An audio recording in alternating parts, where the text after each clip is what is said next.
मुझे कल एक सिस्टर का मैसेज आया था, कह रही थी कि वो जो शख्स था मैंने जो उससे शादी की थी वो दाढ़ी देख के की थी और उसकी नमाजें देख के की थी, और तभी वो क्या नमाजें पढ़ता है अच्छा इवन अभी भी, और टखनों से पाँचू पर रखता है, लेकिन कहती हैं वो मुझे दवाई के लिए भी 1 रुपया नहीं देता, वो मुझे बेसिक खर्चा भी मुझे नहीं देता, और कहता है कि उसने मुझे क्लियरली शादी के पता नहीं कितने 5वें दिन या कुछ दिनों बाद बता दिया कि मैं आपसे शादी आपको क्या खिलाया अपनी फिजिकल नीड्स पूरी करने के लिए लेके आया हूँ, इसके अलावा मेरा कोई मकसद नहीं है, और so don't expect anything else from my side. कितने 13 साल हो गए आज हमारी शादी को, हम एक दफ़ा डाइन आउट के लिए नहीं गए, एक दफ़ा भी। मुझे घर, हाँ ब्रो, ये सेम बंदा है, ये सेम बंदा है। और कहती है कि जब मैं उसकी नमाजें देखती हूँ तो मेरी नमाजें कुछ भी नहीं है उसके सामने। हम जो कहते हैं दीन, दीन सिर्फ दाढ़ी नहीं है, दीन is not attire, it is character. दीन is not words, it's actions. इस वजह से लोग यार वैसे मुतनफ़र भी हो जाते हैं दीनी, मतलब ऐसा कोई शख्स हो ना जो दीनी शार बड़े उस पे सामने नज़र आते हैं और वो फिर इस तरह के एक्शंस में इन्वॉल्व हो, तो लोग अनफॉर्चुनेट बात है, यू नो, शैतान है ना जहनों में हमारे, तो वो इस्लाम को बुरा बना देता है, हालांकि एक्ट को बुरा बनाना चाहिए। करना क्या चाहिए था कि ये बंदे ने दाढ़ी रखी हुई है और करके दिखा रहा है ना, जिस वजह आप प्रॉपर्ली काम में करते हैं, मुझे बड़ा अच्छा एटीट्यूड लगता है कि सब झूठ बोल रहे हैं, हम झूठ नहीं बोलेंगे, ऐसी की तैसी हम कमा के दिखाएंगे हलाल तरीके से। ये नहीं कि दाढ़ियां उतरवा दो और उन जैसे बन जाओ, राइट। तो होना क्या चाहिए था कि ये दाढ़ी रखी सुन्नत को बदनाम कर रहा है और सब काम कर रहा है, I will be a role model कि जो दाढ़ी रखी भी सच बोलेगा। ये होना चाहिए था कि शैतान किसी से गुमराह करता है हमें, और हमारी ग्राउंडिंग्स दीन के हमें स्ट्रांग नहीं होती। वो कहता है कि अच्छा दीनदार ऐसे होते हैं, हालांकि दीनदार ऐसे नहीं होते। दीनदार अल्लाह के नबी जैसे और सहाबा जैसे होते हैं। जिससे आप शादी कर रहे हैं ऐसे बंदे से करें जो कैरेक्टर वाला हो, ठीक है।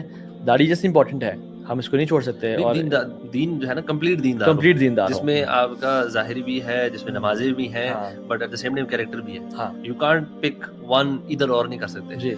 इवन कुछ लोग सिर्फ ये ना सुन के ना समझे कि सिर्फ character is the only thing, और ना दाढ़ी है ना कुछ और है, ना नमाजें ना कुछ और है। अच्छी बात है, character is good, but the other thing is also very important. Exactly, because जब अल्लाह का डर, खौफ, तकवा दिल में होगा ना, तो इंसान हर इंसान गलती करता है। So once they make a mistake, they'll at least regret it and realize and try to fix it. Important क्या कैरेक्टर कैसा है, कैरेक्टर, और कैरेक्टर जो है ना सामने नहीं आता, he is presenting or she is presenting the best version of themselves।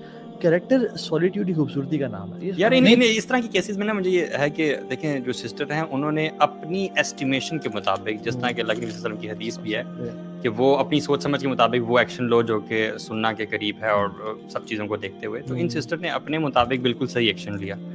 Apparent ज़ाहिर को देख के ऐसे शख्स का इंतखाब किया जो कि अल्लाह ताला के लग रहा है एटलीस्ट तकवा के करीब है ना। बिल्कुल ऐसे। वो मैं तो समझता कि ना we shouldn't be naive enough कि हम सिर्फ दाढ़ी देख लें।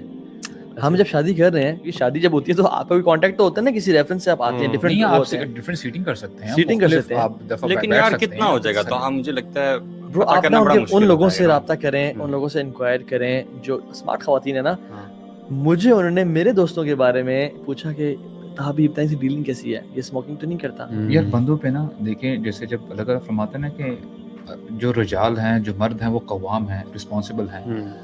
अगर बंदा अपनी रिस्पॉन्सिबिलिटी से जान छुड़ाता ना कि नहीं मेरा काम है, बस मैंने पैसे कमा लिए, इनको छत दे दिया, दैट्स इट, कोई एथिकल वैल्यू नहीं है, कोई उनको जो है ना कि यानी जिंदगी गुजारने का तरीका नहीं बता रहा, तो फिर उसका द डे वुड कम कि उसके ये पैसे कमाना और ये वो उसके काम नहीं आएगा।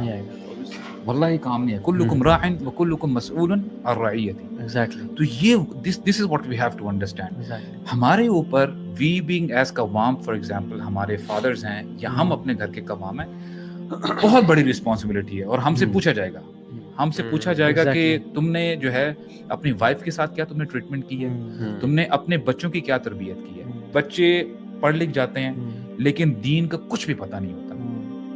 किसकी गलती है? वल्लाही फादर की गलती है, कवाम की गलती है। एग्जैक्टली। जितनी आपके पास प्रिविलेजेस है ना, उतनी ये जरूर हमें याद रखना चाहिए हमारी रिस्पॉन्सिबिलिटी भी वैसी ही है। Exactly. So that's what we have to take care of.